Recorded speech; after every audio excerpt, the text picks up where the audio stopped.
En cuanto a los engranajes, pues son ruedas dentadas que engranan o encajan una con la otra, ¿vale? Para transmitir el movimiento circular.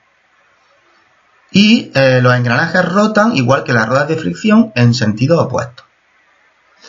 De cara a la fórmula es la misma que la de poleas, pero es la misma que la de poleas o ruedas de fricción, pero en lugar de diámetro usamos números de dientes, ¿vale? Los números de dientes, pues aquí a la hora de sustituir ponemos el número sin unidad, bien, engranajes hay de diferentes tipos y el spur gears o engranaje cilíndrico es el más habitual. Eso se llama engranaje cilíndrico porque pues la rueda tiene forma cilíndrica. Los dientes pueden ser dientes rectos o también puede ser que tengan dientes como helicoidales con forma de hélice, ¿vale? Bien, es importante que sepáis que en este caso es muy habitual utilizar lo que se conocen como engranajes locos, idle gear, ¿vale? Los engranajes locos se utilizan para invertir el sentido de giro. No intervienen, no influyen en las velocidades de los elementos. Es decir, que si esta rueda gira a una velocidad, y pusiésemos esta rueda en contacto directo, esta rueda va a girar a la misma velocidad si la engranásemos directamente con esta rueda a que si ponemos esta en medio, ¿vale? No influye. Lo único que influye es en que invierte el sentido de giro. Con lo cual, si esta rueda gira en sentido horario, pues esta también en sentido horario, ¿vale? Sentido horario, antihorario y horario. Otro tipo de engranajes son los llamados cónicos. Se llaman cónicos porque cada una de las ruedas dentadas, cada rueda dentada tiene forma de tronco de cono. Estos engranajes permiten, como dice aquí, transmitir el movimiento con ejes que están formando 90 grados, en ángulos rectos, formando 90 grados. Como veis, este eje es vertical y este horizontal, formando 90 grados. Bien, y a continuación vemos otro engranaje muy importante, worm gear, que se llama engranaje de tornillo sin fin y rueda dentada. Está compuesto por un tornillo llamado en inglés worm, que sería este de aquí, y un engranaje cilíndrico, que sería este de aquí. Conforme el tornillo gira, que es el tornillo sin fin va a ser siempre el elemento conductor, ¿vale? Este mecanismo no es reversible, siempre va a ser el tornillo el elemento conductor. Pues conforme el tornillo gira, empuja a la rueda.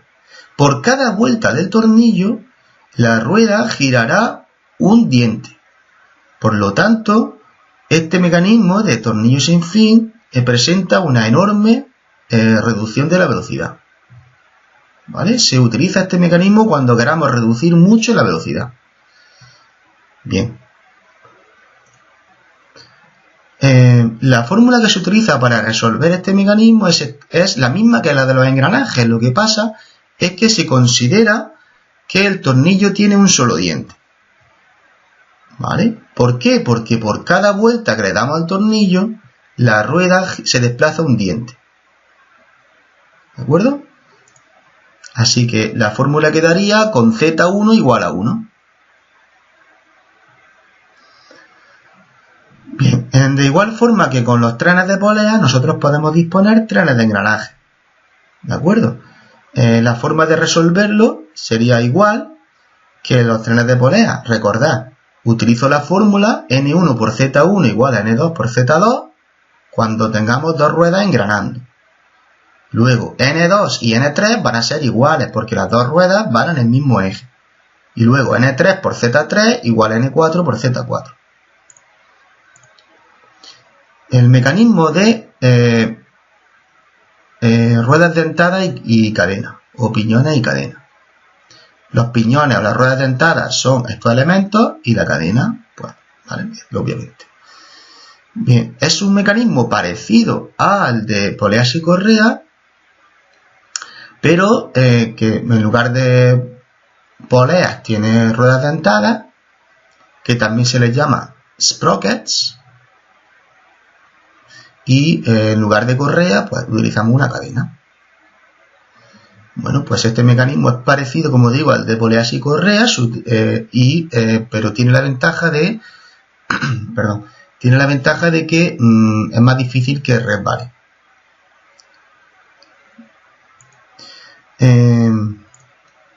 Perdonad, se me olvidaba comentar que para calcular este mecanismo se utiliza la misma fórmula que para el de engranaje. Es decir, se tiene en cuenta los dientes de las dos ruedas dentadas.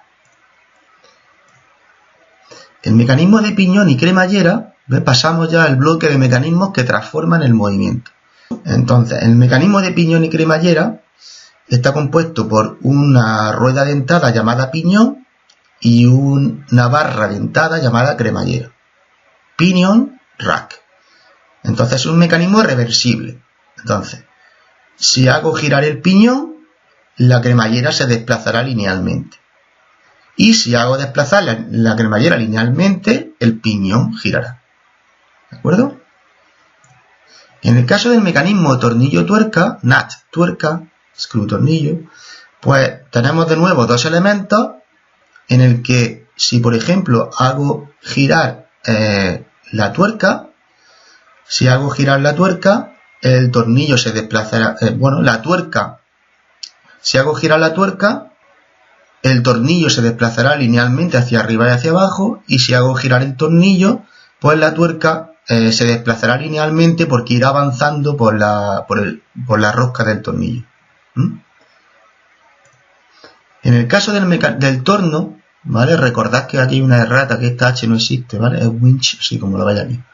El torno está compuesto por un cilindro, una bobina, con una cuerda o cable y una manivela. Bueno, la manivela puede existir o no, pues la manivela sería para un funcionamiento manual, también le puedo acoplar el eje de un motor. El caso es que yo hago girar este eje y ese movimiento circular pues permite que el cilindro también gire y la cuerda que hay enrollada hará que la carga suba si gira en un sentido o baje si gira en sentido contrario. Que es lo que explica en este párrafo. De cara a resolver el torno, matemáticamente podemos utilizar la misma fórmula que la ley de la palanca. En este caso es importante que consideremos como brazo de esfuerzo este valor, el brazo de la manivela. ¿Vale? Este valor, el brazo de la manivela, sería el brazo de esfuerzo. Y como brazo de carga tenemos que usar el radio del cilindro. En el mecanismo biela-manivela, lo que hace es transformar el movimiento rotatorio de la manivela, ¿vale? Este movimiento rotatorio de la manivela lo vamos a transformar en un movimiento lineal, en un lineal alternativo de la biela, ¿vale? Entonces, esta sería la manivela y aquí tenemos la pieza verde, esta sería la biela.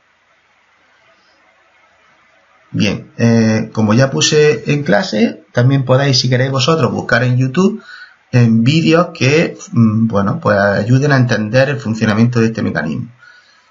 ¿De acuerdo? Pero ya digo, al ejercer un movimiento rotatorio en la manivela, pues como aquí hay una unión articulada, la biela va a hacer un recorrido de hacia atrás y hacia adelante alternativo.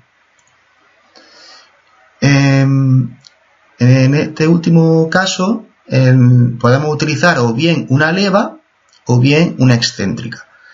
La leva es una pieza con una forma especial o irregular, de forma que conforme le damos un movimiento de giro respecto a su eje, pues conforme la leva gira, el seguidor se va a ir desplazando por la superficie, el seguidor pues se desplazaría hacia abajo y hacia arriba,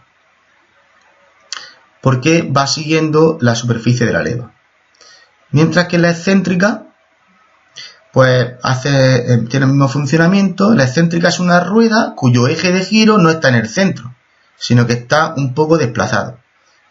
Con lo cual, al hacer girar el eje de giro, pues la excéntrica va a hacer un movimiento así de bamboleo y el seguidor, pues al seguir su superficie, ¿veis? Se va a desplazar hacia arriba o hacia abajo.